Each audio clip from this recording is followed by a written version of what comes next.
네, 우리 막내가 초등학교 4학년입니다. 근데 제가 학교에 가끔씩 가는 때가 있어가지고 가면 그 애들하고 이렇게 애들 전화번호 우리 준이 친구 전화번호를 이게 입력을 해놓으면 이제 카톡에 이렇게 뜨지 않습니까? 카톡이랑 바로 연결되잖아요. 그런데 한 애의 전화번호를 입력을 하고 카톡을 연결해서 카톡이 떴길래 저는 카톡 뜨면 이렇게 사진을 이게 눌러서 사진을 좀 보지 않습니까? 봤는데 거기에 뭐라고 이렇게 적혀 있냐면은 나는 세상에서 우리 가족이 제일 싫어 이렇게 적혀 있더라고요. 초등학교 4학년짜리인데 이 말이 혹시 또 공감이 되시는 분이 있을지도 모르겠어요. 여러분의 자라온 삶의 배경이 어떤지 모르겠는데 혹시 마음에 맞네 아니네 이렇게도 말할 수도 있지만 혹시 또 맞는 말이네 이렇게도 생각이 되시는 분이 혹시 있을지 모르겠습니다. 가족이 가까이 살면서 참 사랑의 대상이지만 또 한쪽 면에서는 참 어려움의 대상입니다. 스트레스를 정말 많이 받는, 여러분이 살면서 여러분에게 스트레스를 가장 많이 주는 대상이 바로 어떤 면에서는 가족일 수도 있지 않습니까? 그렇지 않나요? 끄떡이는 사람도 있고 그렇지 않은 분들도 있는데 많은 경우에 또 그런 면들이 있습니다. 제가 가족에 대한 책들을 몇 권을 보면 이렇게 선정해서 그냥 무작위로 구입을 해서 좀 읽어봤는데 거의 그런 맥락의 얘기들을 좀 많이 하고 있었습니다. 가족이라고 하는 것 자체가 원래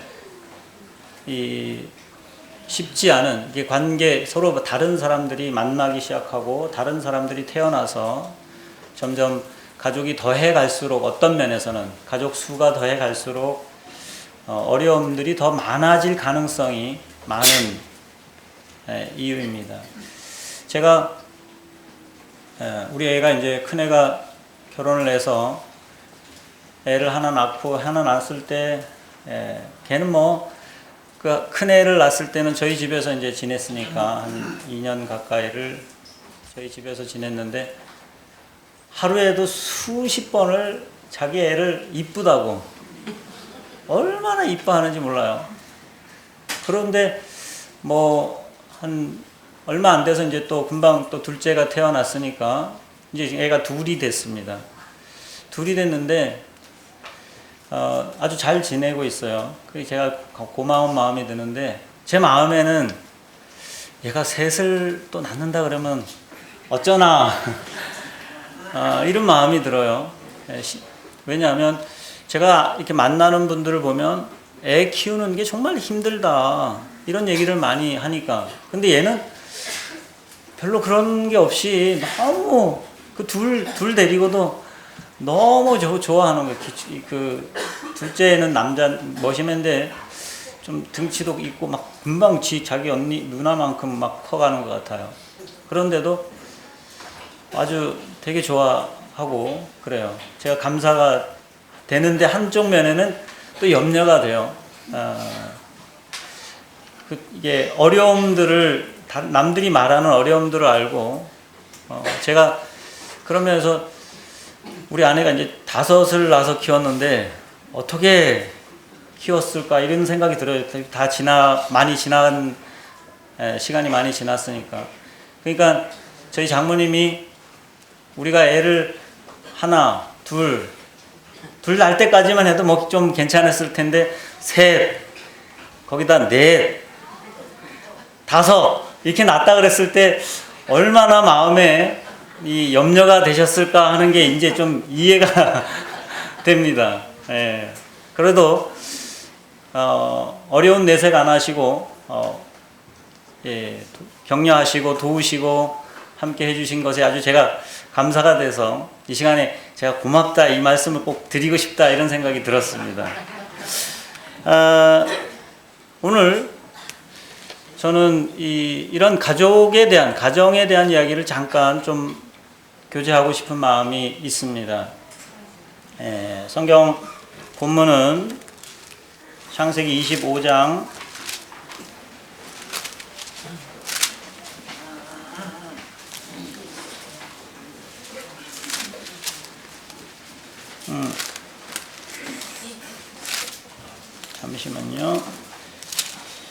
25장 27절부터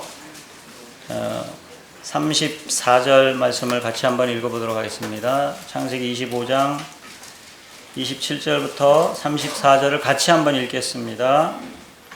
시작. 그 아이들이 장성함에 에서는 익숙한 사냥꾼이므로 들사람이 되고 야곱은 조용한 사람이었으므로 장막에 거주하니 이삭은 에서가 사냥한 고기를 좋아하므로 그를 사랑하고 리브가는 야곱을 사랑하였더라. 야곱이 죽을 쑤었더니 에서가 들에서 돌아와서 심히 피곤하여 야곱에게 이르되 내가 피곤하니 그 붉은 것을 내게 먹게 하라 한지라. 그러므로 에서의 별명은 에돔이더라. 야곱이 이르되 형의 장자의 명분을 오늘 내게 팔라. 에서가 이르되 내가 죽게 되었으니 이 장자의 명분이 내게 무엇이 유익하리요. 야곱이 이르되 오늘 내게 맹세하라. 에서가 맹세하고 장자의 명분을 야곱에게 판지라. 야곱이 떡과 팥죽을 에서에게 주매 에서가 먹으며 마시고 일어나 갔으니 에서가 장자의 명분을 가볍게 여김이었더라. 본문의 줄거리는 에서가 장자의 명분을 팔고 팥죽 한 그릇에 야곱에게 판 그런 이야기들이 나오고 있습니다. 자신의 생리적인 욕구가 우선시되어 장자의 명분을 귀하게 여기지 않은 에서에 대한 이야기가 여기 기록이 되어 있습니다. 그리고 34절에 보면은 야곱이 떡과 팥죽을 에서에게 주매 에서가 먹고 마시고 일어나 갔으니 에서가 장자의 명분을 가볍게 여김이었더라 이렇게 말씀하고 있습니다. 에서는 이삭의 맏아들로 태어났지만 그 장자권을 상실하고 결국 야곱이 그 축복을 가로채고 이제 야곱이 성경 전면에 등장하는 그런 배경이 되는 그러한 이야기로 시작이 되어집니다. 25장에서 시작되는 이 에서와 야곱의 이야기는 결국 야곱이 25장부터 결국 50장, 창세기 50장까지에 걸쳐서 야곱이 등장하는, 물론 뭐 전면에 막 나타나는 경우는 다는 아니지만 결국 창세기 전체가 50장인데 25장부터 50장까지가 야곱이 나오고 이 50장이 야곱이 장사되는 장면까지가 기록이 되어 있습니다. 그러니까 엄청난 이 야곱이 에서가 실수를 하는 그런 장면이 오늘 이야기입니다. 그러나 뭐 그런 이야기보다는 제가 이제 좀 초점을 맞추고자 하는 것은 이삭의 가정을 좀 살펴보고 그 가정에 생기는 문제들이 왜 생겼을까, 또 그것을 어떻게 우리가 해결하면 좋을까, 이런 측면에서 좀 살펴보는 방향으로 교제를 하기를 원합니다. 먼저 가정이 어떻게 생겼을까, 처음에 어떻게 생겼을까 하는 바는 우리가 창세기에서 볼 수 있습니다. 하나님께서 첫사람 아담을 창조하시고 그 아담에게 아내가 될 두 번째 사람 하와를 창조하셨습니다. 하나님의 인간 창조에 대한 이야기를 통해서 우리가 볼 수 있는 중요한 것은 그 모든 사람들은 결국 한 사람에게서 시작됐다, 이런 생각을 할 수 있습니다. 첫사람 아담을 만들어 놓으시고 아담의 이 하와를 별개에서 어떤 만들어낸 것이 아니고 그 뭡니까? 아담의 갈비에서 취하셔서 하와를 만드셨다고 말씀하고 있거든요.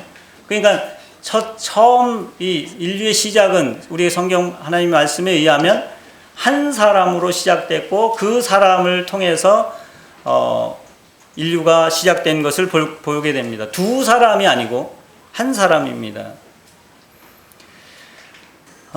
그리고 그 한 사람, 첫사람 아담은 하나님의 형상으로 빚어졌습니다. 하나님께서 아담을 창조하실 때 그 첫사람, 한 사람의 가장 큰 특징 중에 하나는 하나님의 형상이다 하고 하는 것입니다. 하나님의 형상이란 하나님이 형상이 없으신 분인 것을 저희가 알고 있는데 하나님의 형상이라고 말할 때 어떤 외형적인 형태가 아니고 하나님의 성품을 말한다고 하는 것을 우리가 잘 알고 있습니다. 첫사람 아담은 하나님의 형상을 가진 존재로 태어났고 그리고 그 하나님의 형상에서 나온 또 다른 한 사람 하와도 여전히 하나님의 그 아담에게서 나온 사람이로 하나님의 형상을 가지고 창조된 사람입니다. 그러나 한 사람으로 말미암아 시작된 이 두 사람이지만 이 사람들은 똑같은 사람이 아니고 아주 개별적이고 각각인 서로 완전한 독립체이고 다른 사람들이라고 하는 것입니다. 그래서 첫 사람 이 아담과 하와를 하나님께서 두 사람을 통해서 가정을 이룰 때는 그 두 사람이 사실은 원래 첫사람 하나 되게 하는 그 일을 하나님이 시작하신 것처럼 보여집니다. 그래서 둘이 하나가 될지라 원래 한 사람에게서 유래됐기 때문에 그렇게 말씀하시는 것이 아닌가 생각이 되어집니다.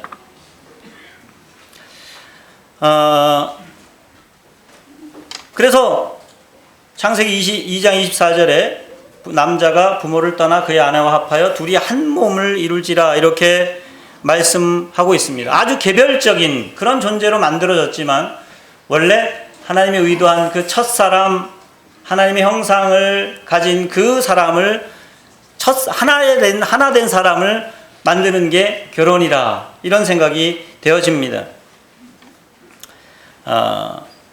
그러나 그렇기 때문에 이 두 사람 내가 하나 된다고 하는 것은 어떤 나랑 똑같이 똑같은 사람, 나랑 똑같이 행동하라, 나랑 똑같이 되라 이런 존재가 아니고 두 사람이면서 하나를 만들어가는 그 일이었습니다. 그래서 원래 하나님이 첫사람에게 주신 하나님의 그 형상을 사실은 각각 그 개별적인 그 두 사람을 통해서 서로 볼 수 있게 되어지는 것, 이게 어떤 면에서 하나 되어지는 그런 과정으로 보여집니다. 각각의 독특한 개성을 가지면서 그것을 통해서 하나님의 각각의 다른 측면들을 드러낼 수 있는 그런 존재가 아담과 하와였으리라고 생각이 되어집니다. 아담과 하와에게는 원래 이렇게 창조하신 대로 살아가는 게 어땠을까요? 서로를 보면서 원래 하나님이 의도하신 대로 하나님의 형상대로 살아가는 그 삶이 그들에게는 별 크게 어려움이 되지 않았을 것처럼 여겨집니다. 그래서 그들이 사는 것 자체가 즐겁고 쉽고도 아주 재미있고 활기찬 그런 삶을 살았을 것이라고 여겨집니다. 두 부부가. 그러니까 가족은 서로에게 부담스러운 존재가 아니었을 것입니다. 부부는 서로에게 부담스러운 존재가 아니었을 것입니다. 이거는 아주 여러분이 서로를 향해서 두 사람이 생각하면 생각할수록 즐거운 일이고 서로를 바라보는 일이 즐거운 일이었을 겁니다. 여러분도 그러십니까? 예. 예. 이게 하나님이 원래 의도하신 것입니다. 그러나 이 가정이 사실 가정이 어렵게 된 이유 중에 하나가, 첫 번째 이유는 무엇입니까? 아담과 하와의 타락으로 사실 가족 간에 문제가 생기는 것을 우리가 보게 되어집니다. 두 사람이 타락하자마자 심각한 문제가 생겨집니다. 서로 하나됨에 금이 가기 시작하고 하나님의 형상을 서로 보여주고 보는 그런 관계가 무너지기 시작합니다. 아마 하나님께서 다른 여자를 하나 더 만들어 놓으셨다면 문제가 더 심각했을지도 모르겠어요. 타락은 하나님의 형상을 심각하게 손상시키는 사건이었고, 그런 손상이 아담과 하와가 서로 대하는 태도를 바꾸는 그러한 결과를 낳았습니다. 하나님의 가장 중요한 형상 중에 하나인 그 하와를 하나님의 형상을 가진 존재로 대할 수 없는, 서로가 서로를 그렇게 대할 수 없는 그런 존재가 되어버린 게 타락한 그런 모습입니다.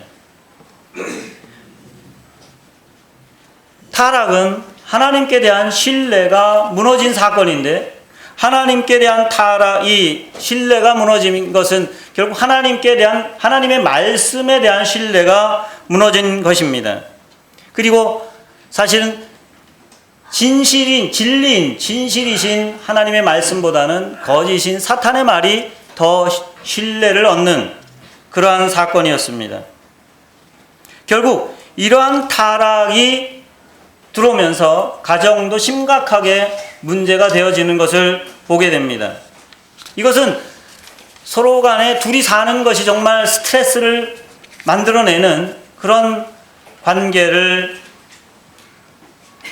만들었습니다. 거기에다가 이제 임신하게 되는 일이 생기고, 임신해서 자녀가 태어나면 또 다른 개체, 완전히 다른, 닮은 것 같은데 닮지 않은 그런 다른 하나의 개체가 더 생겨집니다.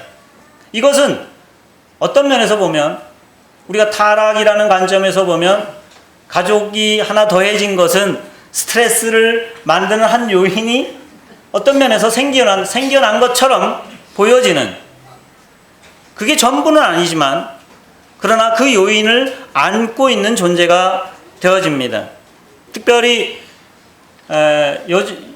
타락의 결과로 아내들은 특별히 아기를 낳을 때부터 엄청난 고통을 안게 됩니다. 여자들이 겪는 가장 큰 스트레스, 고통 중에 하나가 바로 산통의 고통이라고 하잖아요.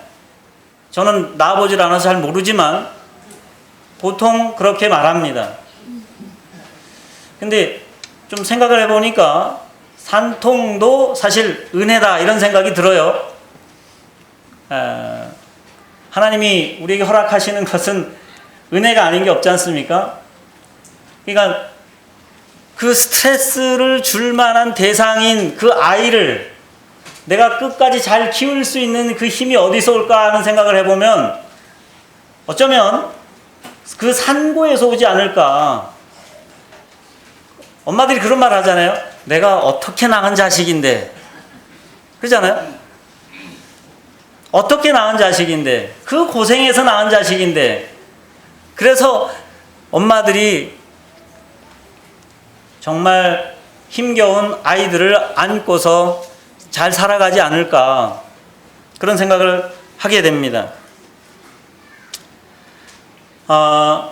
그래서 이 엄청난 스트레스를, 벌써 아기 낳으면서 시작되는 스트레스는 사실 그냥 낳는 것으로 끝나는 게 아니고, 시간이 더 할수록 어떤 면에서는 더 커지는 그런 어려움이 되기도 합니다.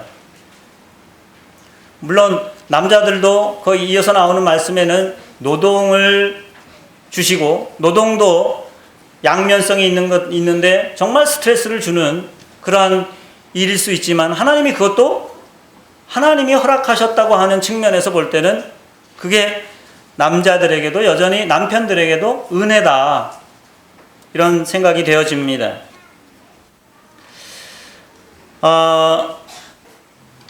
중요한 것은 아기가 태어날 때 그 아기가 부모를 닮아서 태어나지만 부모를 닮은 면들이 많이 있지만 그 아이도 남편과 아내가 각각인 것처럼 그 아이도 각자 개성을 가지고 태어난다고 하는 것입니다. 나랑 전혀 다른 존재라고 하는 것입니다.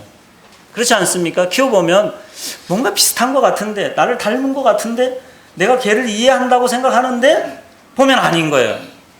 왜냐하면 걔는 걔 나름대로 하나님이 그 개성 있게 태어나게 하셨기 때문에 그렇습니다. 그러니까 두 가지 측면이라고 볼 수 있습니다. 첫 번째, 가정에 어려움이 생기는 가장 큰 이유 중에 하나라고 생각할 수 있는 것은 첫 번째, 인간의 타락으로 말미암아 하나님을 떠나기 시작하면서부터 생긴 일이라고 볼 수 있고, 또 하나는 우리 가족 구성원이라는 것이 각각 다른 존재라고 하는 것입니다. 나랑 똑같지 않다고 하는 것입니다. 비슷한 것 같은데 비슷하지만 다르다고 하는 것. 우리가 이런 면을 우리가 이제 뭐 성경에 나오는 가정을 특별히 보면서 그걸 좀 살펴보기를 원하는데, 그래서 이삭의 가정을 택해서 한번 생각해 보기를 원하는 것입니다. 이 다른 면들은 고유하게 다르게 태어나는 면들이 있을 뿐만 아니라 자라는 환경을 통해서 각각 다른 그러한 개성들이 형성이 되어지는 것을 볼 수 있습니다. 먼저 우리 읽은 본문에서는 에서와 야곱에 대한 이야기지만 에서와 야곱의 아버지와 어머니를 좀 살펴보기를 원합니다. 에서와 이삭의 아버지가 이삭이지 않습니까? 이삭의 출생은 정말 놀라운 사건이었습니다. 하나님의 약속의 성취로 아브라함이 100세에 사라가 90세에 얻은 아들입니다. 당대에 사실은 부잣집에 은수저를 물고 태어난 아들이었습니다. 그렇지 않습니까? 아브라함은 그 당시에 아주 부잣집이었거든요. 고대하고 기다리다가 얻은 아들이 태어났을 때 부모가 정말 기뻤을 겁니다. 하나님께서 미리 그 이름을 이삭이라고 지어주셨기도 했지만 어쨌든 아이가 태어났을 때 그 이름을 이삭이라고 불렀습니다. 이삭이 무슨 뜻입니까? 잘 아시는 대로 웃음이잖아요. 이삭아 그렇게 하면서 얼굴 인상 쓰면서 이삭아 이렇게 하기가 좀 쉽지 않지 않습니까? 한번 해볼래요? 되나? 잘 안 되잖아요. 부를 때마다 사실은 기쁨이에요. 즐거움이고 즐거움의 대상입니다. 그런 존재로 이삭이 태어났습니다. 근데 이삭이 그런 부잣집에 은수저를 물고 태어났다고 하는데도 이삭에게 자라는 환경은 그렇게 만만치가 않은 것을 보게 됩니다.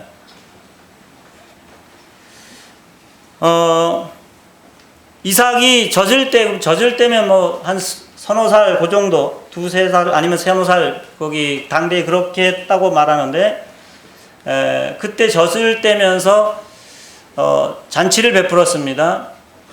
그 성경에 그렇게 잔치를 베풀었다고 말하는데 얼마나 이삭이 유복했는지 자기 좋았는지 잔치를 베풀었는데, 우리가 뭐 성경에는 그냥 잔치를 베풀었다고 나와 있지만 야살의 책이라고 하는 곳에 보면은 그 잔치가 얼만큼 컸는지를 좀 볼 수가 있습니다. 뭐 야살의 책 여러분이 들어보셨을 거라고 생각되는데 여호수아 10장 12절 13절에 야살의 책이 한번 언급이 되어 있습니다. 그 해가 머무는 그 사건을 기록하면서, 그런데 그 야살의 책이라고 하는 곳에 보면은 그 잔치를 베풀고 아이가 자라서 젖을 뗀 날에 연 축제에 셈과 에벨과 그 땅의 모든 위대한 사람들과 블레셋 왕 아비멜렉과 그의 종들과 그의 군대 장관 비골이 와서 먹고 마시고 즐거워했다. 애 생일잔치에 저 때는 그 잔치에 정말 엄청난 사람들이 오지 않았습니까? 그 정도로 아주 귀하게 생각하는 아들이었습니다. 그런데 그가 부잣집 아들로 태어났는데 사실은 그가 태어나기 전에 뭐가 있었습니까? 먼저? 이스마엘이 먼저 있었어요. 그러니까 이삭이 태어나지 않았더라면 누가 이스마엘이 원래 그 자리에 있지 않습니까? 그러니까 이스마엘과 이삭이 딱 등장한 사건은 이스마엘에게는 뭐가 됩니까? 이건 완전히 저주가 되는 그런 사건이옵니다.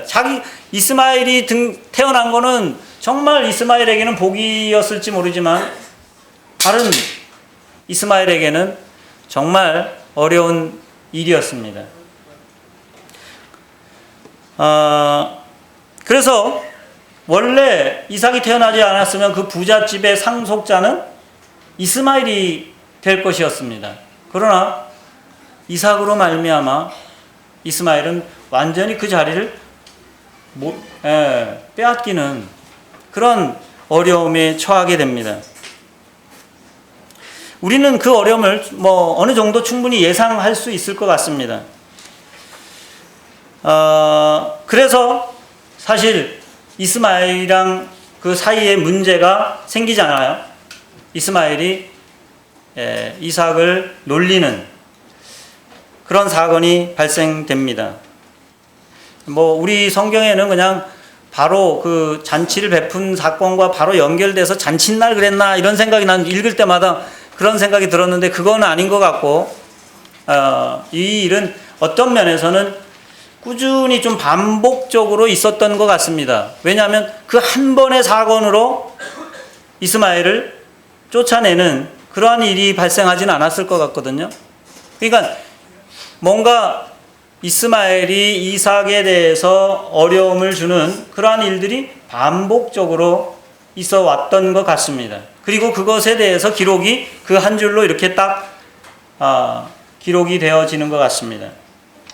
그래서 이스마엘과 하갈이 쫓겨났다가 돌아오는 그런 일이 생깁니다. 물론 나중에 아브라함은 이스마엘에게도 여전히 재산을 나누어 주긴 하는 그런 일이지만, 그러나 사실 어릴 때부터 이삭이 자라는 환경이 정서적으로 그렇게 평안한, 물론 엄마 아빠의 관심의 초점이 대상이 되지만 주변에서는 그의 정서적인 환경들은 그렇게 좋은 그런 환경에서 자라지 않았습니다. 그가 충분히 자랐을 때 그가 겪은 경험도 참 어려움이 됩니다. 어느 날 하나님께서 아브라함에게 이삭을 번제로, 모리아산에 가서 번제로 바치라고 말씀합니다. 그래서 아버지가 번제 드릴 준비를 해서 이삭과 함께 종들을 데리고 그 번제하는 그 길을 갑니다. 성경에는 3일 길이라고 나와 있습니다. 그러니까 번제를 드리는 것을 지금까지 이삭이 보아왔을 거고 같이 드렸을지도 모르겠어요. 경험했을 겁니다. 그런데 가는데 아버지가 번제할 양을 가지고 가지 않아요. 그래서 물어봅니다. 아버지, 번제할 양은 어디에 있나요? 참 곤란하지 않습니까, 이거? 아브라함이 잠깐 생각을 했겠죠. 그리고 대답합니다. 내 아들아, 번제할 어린 양은 하나님이 자기를 위해서 친히 준비하실 거야 라고 대답을 했습니다. 그래도 아무래도 이상하지 않습니까? 하나님께서 명하신 모리아산에 올라가서 돌을 모아 제단을 쌓고 이삭도 그 일에 같이 해서 참여를 했을 겁니다. 그러면서 마음에 계속 남아있는 의문이 있었을 거예요. 제단을 다 쌓았는데 번제할 양은 어디 있는 거지? 뭐 우린 성경에 안 나와 있으니까 잘 몰라요. 그 상황을 잘 모르지만 좀 이렇게 그려볼 수 있지 않겠습니까? 이때 이삭의 마음 어떤 마음이었을까요? 아니 아버지가 하나님이 준비하신다고 했는데 아니 번제할 어린 양이 계속 안 보여. 뭐 정말 이상했을 거예요. 여러분 그 상황을 한번 그려보시면 좋을 것 같아요. 아니 여러분이 한번 이삭이 되어 보시면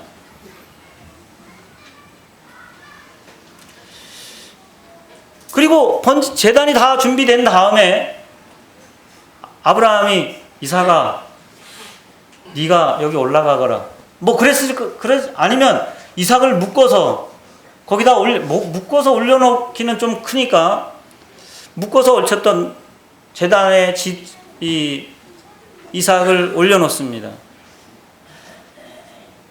네가 여기 올라가야 될 자리다. 아니 왜요?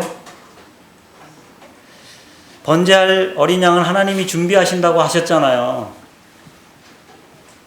사랑하는 아들아, 하나님께서 내게 말씀하시기를 너를 번제로 드리라고 하셨단다. 뭐 이런 대화를 하지 않았겠어요? 그냥 그것도 없이 그냥 잡아갖고 하진 않았을 거 아니에요?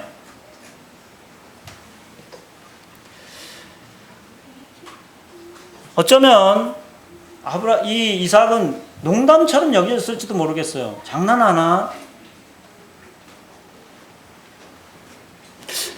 우리 아이들이 이런 상황이라면 어떻게 반응했을까요? 100세 얻은 아들 이삭은 생각 끝에 정말 어쩔 수 없는 그리고 생각 끝에 결론이 아버지의 말씀을 따르기로 했겠죠. 그리고 그냥 순순히 받아들였을 겁니다. 그 쉬운 일이 아니었을 겁니다. 예수님도 십자가에 달리시기 전에 분명히 예수님은 본인이 그렇게 될 것을 아셨음에도 불구하고 뭐라 했습니까? 이 잔이 내게서 옮겨질 수 있으면 좀 옮겨달라고 이렇게 3번이나 연거푸 기도하지 않습니까? 근데 이삭이 참 어려운 상황이었을 겁니다. 그러나 그는 그것을 받아들이고 아버지께 자기를 맡겼습니다. 이런 면에서 이삭은 정말 순종적인 사람입니다.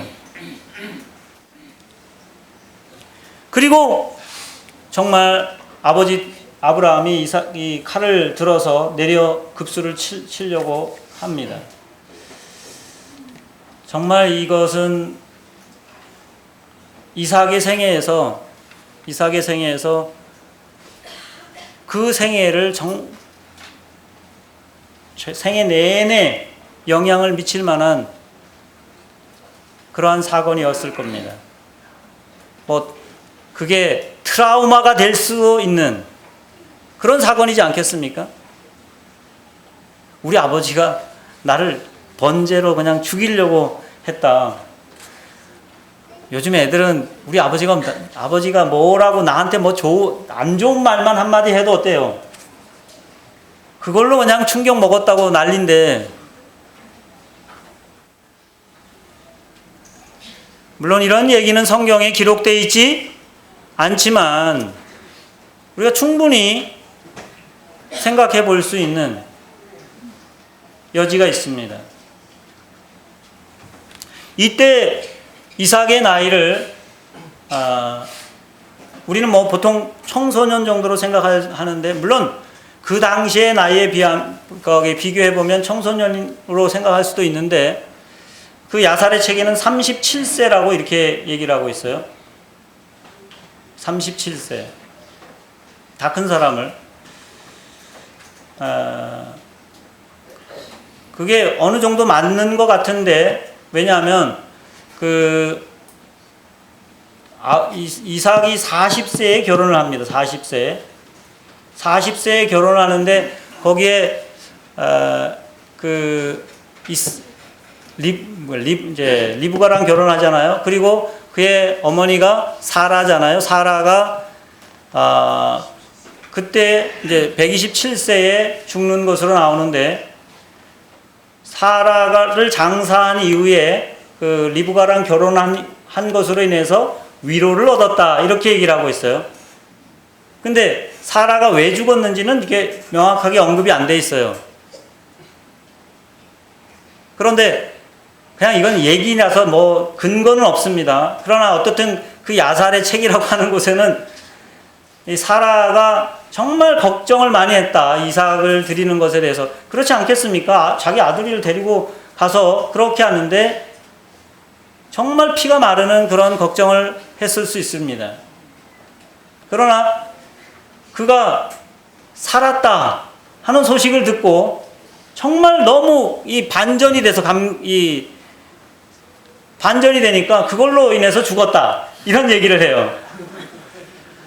뭐 웃기는 얘기지만, 그러나 그 나이랑 이렇게 연결해서 보면 장례 후에, 사라의 장례 후에 위로를 얻었다. 그리고 그때가 37세 정도라 그러면 한 3년 정도, 그 3년 정도 하거든요. 그러니까 그 장례에 대한 기억들을 마치면서 아내를 얻은 그런 것으로 이렇게 좀 연관은 되어집니다. 물론 지금 제가 말씀드린 거는 성경에 나오는 얘기가 아니기 때문에 그냥 들으시면 좋겠습니다.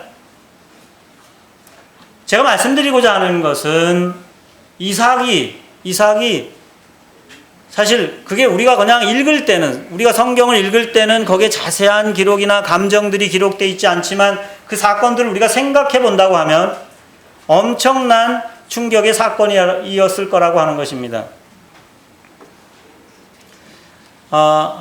이삭에 대한 얘기만 해도 계속 기록이 지는데, 제가 이 말씀을 드리는 이유는 우선 각 가족 구성원이 정말 얼마나 자기의 경험들과 개성들이 정말 차이가 나는지 이 얘기를 할 말씀을 드리기 위해서 이러한 말씀을 드리는 것입니다. 그리고 그 면들을 이해한다는 것이 얼마나 중요한 것인지를 말씀드리고자 하는 것입니다. 이삭에 대해서 조금 더 살펴보면, 이삭이 그랄로 내려갔을 때 자기 아내를 어떻게 누이라고 하고, 거기 성경에 뭐라 그러냐면 사람들이 당신 때문에 나를 죽일 것 같으니까 내 누이라고 해라, 이렇게 얘기를 하거든요. 그러니까 기가 막히잖아요. 여러분 같으면 어떻게 하겠어요? 남편이 야, 당신 때문에 나 죽게 생겼는데 나 살자고 막, 그래서 자기 아내를 어떻게 해? 아내를 넘겨가잖아요. 그러면 그런 남편하고 어떻게 살만 하겠어요? 문제가 생겼을 때 이삭을 보면 좀 어떻게든 이렇게 좀 약간 회피하는, 그리고 그 그랄을 떠나면서 우물을 팠는데 우물을 차지하는 면에서도 계속해서 어떻습니까? 그랄 사람들에게 내어주는, 그래서 다시 파요. 수고를 해서. 물론 뭐 어떤 한 인격적인 측면에서 좋은 긍정적인 측면이 있지만 또 한 측면에서는 그가 어떤 사람인지를 우리가 좀 이해하는 그런 측면이지 않습니까? 반면에 리브가는 어떻습니까? 리브가는 처음에 등장하는 게, 리브가가 처음 등장하는 건 어디서 등장합니까? 그 종을, 이제 이삭의 아내를 구하기 위해서 종을 보냈을 때 우물가에서 등장하잖아요. 우물가에 그 종이 기도할 때 제가 물을 달라고 했을 때 저에게도 주고 낙타에게도 먹이는 그 여자는 내가 표징으로 알겠다, 이렇게 기도를 했습니다. 어떤 남자가, 어떤 낯선 사람이 나한테 물 좀 달라, 그 상황도 사실 쉽지가 않은 상황이잖아요. 왜 그런 기도를 했겠어요? 그 쉽지 않은 상황입니다. 그런데 제가 저 낙타까지 물을 주겠습니다, 이 정도 되면 리브가가 어떤 사람인지 좀 감이 잡히지 않습니까? 굉장히 좀 적극적인 사람이에요. 그리고 생각이 좀 많은 사람인 것 같고, 거기다가 결혼 얘기가 나오자마자, 그래서 이제 하룻밤 지고 결혼 얘기를 나오자마자 간다 그러니까 너도 갈래? 그러니까 간대. 굉장하잖아요. 그리고 자기 이제 애를 낳아서 두 사람이 애를 우선 임신할 때부터 생각해 보면, 여러분 뱃속에 아기가 둘이 있는지 하나 있는지 감이 잘 옵니까? 대부분 잘 몰라서. 임신하면 몰라. 예전에는 낳아서 예전에 의학 잘 모를 때는 진맥을 하면 알 수 있나 모르겠어요. 낳아봐야지 쌍둥이인지 아는 경우가 많지 않나요? 아닌가요? 옛날에는 그렇죠. 아니 그냥 낳았는데 애가 쌍둥이야 이런 거잖아.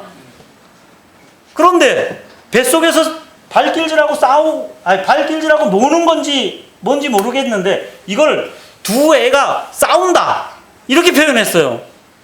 이걸 누가 알겠어, 이걸. 근데 리브가는 그렇게 알았어. 이거는 쉬운 일이 아닙니다. 리브가가 얼마나 섬세한 사람인지 좀 알 수 있지 않습니까?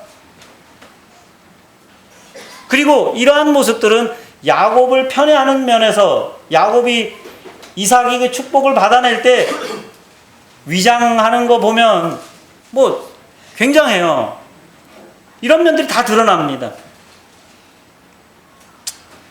시간이 많지 않아서 다 얘기를 할 수는 없고요. 제가 오늘 말씀드리고자 하는 것은 두 가지 측면에서 가족하고 할 때 두 가지 측면을 생각해 볼 수 있습니다. 첫 번째, 내가 속한, 우리 가정에 있는 사람들은 1차적으로 타락의 그 여운이 그대로 남아있는 사람이다. 하나님의 형상을 가진 존재이긴 하지만 그 형상이 서로에게서 하나님의 형상이 잘 드러나지 않는, 보기 어려운 그런 타락한 존재들이라고 하는 것입니다. 그러니까 문제가 있는 게 당연합니다. 또 하나는 너무나 내가 나았지만 나랑 다른 한 인격체고 다른 존재라고 하는 것이에요. 다르다는 것을 인정해야 됩니다.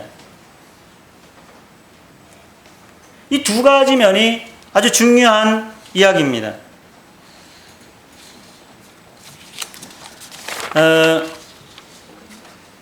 하나님의 깨어진 형상을 가진 존재들. 그래서 우리는 구속이 필요합니다. 구원받는 일이 필요합니다. 그래서 그리고 타인을 볼 때, 좀 이해하는 마음이 듭니다. 왜? 하나님 타락한 죄인이라는 것을 인식하는 게 필요하기 때문에. 내가 구원받은 성도면 나는 서로 구원받은 성도들끼리 집에서도 얘는 구원받았다더니만 꼭 남을 볼 때는 구원받은 사람으로 자꾸 왜 구원받았는데 저렇게 살지? 이렇게 보는 성향이 있어요. 근데 그 구원받았다는 것은 나를 볼 때 좀 보시면 좋아요. 내가 구원받은 사람이지 라고 나를 좀 보면 내가 어떻게 살지가 보여져요. 타인을 볼 때는, 가족이라도 여전히 타락한, 물론 구원받았지만 하나님의 형상이 완전히 회복돼야 될 대상이지, 이렇게 좀 봐주시면 좋을 것 같아요. 그리고 그 독특한 개성들, 서로 다른 면들을 인정을 하면 좋겠습니다.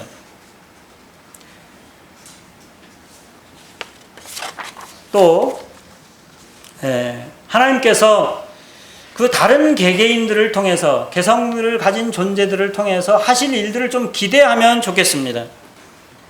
성경에 이 이삭, 이러한 이삭도 어떻습니까? 믿음장에 가면 그가 사실은 성경에 나오는 것은 어떻습니까? 내가 맛있는 거 가지고 오라. 내가 너를 축복하겠다라고 에서에게 말하는데, 그러나 그 축복 사건을 가지고 사실 눈이 멀어서, 눈이 잘 안 보여서 야곱과 에서를 헷갈려 하면서 이게 축복하는 것처럼 성경에 기록되어 있는데, 그 사건을 갖다가 이삭을 묘사하는데 사용하고 있습니다. 믿음으로 축복했다. 장래일을 보고 축복했다. 그 다른 또 타락한 그러한 속성이 있는 우리들에 대해서도 여전히 개성이 있는 존재들인데, 그들이 하나님께서 사실 사용하실 수 있는 그 개성들을 사용해서, 그 독특함을 사용해서 여전히 하나님은 그를 만들어 가시고 빚어 가시고 믿음의 전당에 올릴 수 있는 그런 대상이라는 것을 이해하시면 좋겠습니다. 몇 가지 좀 더 기억할 것은, 제발 우리 가족, 내 누군가를 변화시킬 수 있다고 생각하지 않으시면 좋겠습니다. 어떤 사람을 변화시키는 것은 사람이 사실 하기 참 어렵습니다.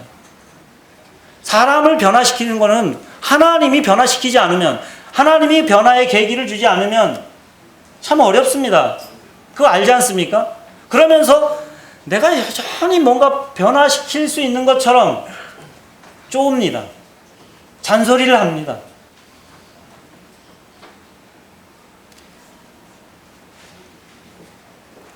중요한 것은 가족 구성 각자가 내가 하나님의 형상으로 창조된 존재라는 그 믿음을 가지고 내가 하나님의 영광을 위해서 살 것인가.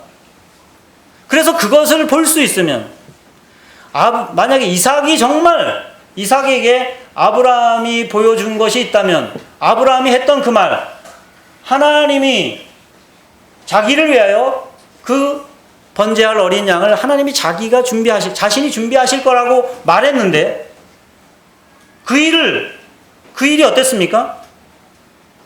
이삭은 그걸 경험했어요. 아버지를 통해서. 자기가 올라갔었는데 번제할 양이 정말 나중에 준비된 것을 보았습니다. 이것은 또 하나의 이삭에게 아주 엄청난 경험이지 않았겠습니까? 나를 통해서, 내가 가족의 구성원으로 나를 통해서 하나님 스스로를 드러내시는, 하나님의 영광을 드러내시는 그 일에 내가 소용된다고 하면, 그게 내가 가족 구성원에게 할 수 있는 가장 큰 복 중에 하나 아니겠습니까? 마지막으로 한 가지 기억할 것은, 이 모든 과정에 사람들은 가족으로 함께 살아가는 것이 과정이라고 하는 것, 완성 단계가 아니고 과정이지 않습니까? 그 엄청난 갈등 구조 속에 살아가는 그것이 다가 아니고, 정말 그리스도 안에 이제 들어오게 되면, 들어왔어도 여전히 온전하게 될 그날을 바라보고 가는 그런 과정이라고 하는 것입니다. 어떤 한 자매님이 글을 올린 것이 있어서 한번 읽어드리고 마치도록 하겠습니다. 동감이 좀 되는 내용이라서, 내가 출산을 하면서 난 엄마라 불리었다. 원했던 임신이었고 당연히 준비되었을 것이라고 생각했던 육아는 내 생각과 많이 달랐다. 무식하고 용감하다고 모든 것이 자신만만해서였을까? 나는 당연히 엄마 노릇을 잘 할 거라고 생각했는데 사실 나는 엄마가 무엇인지도 모르는 사람이었다. 아이가 태어나고 잘 자지도 먹지도 쉬지도 못하면서 그냥 인간이었으면 할 수 없었을 텐데 주님이 주신 모성이라는 것을 주셔서 내가 아닌 주님의 정신으로 고생한 티도 나지 않는 육체적으로 감당하기 힘든 육아의 시간을 보냈던 것 같다. 아이가 태어나서 모든 것이 시간과의 싸움이었고 나와의 싸움이었다. 가장 중요한 시기에 나의 바닥과 한계를 보았고 나의 가장 꽃 같은 시간을 육아로 보냈다.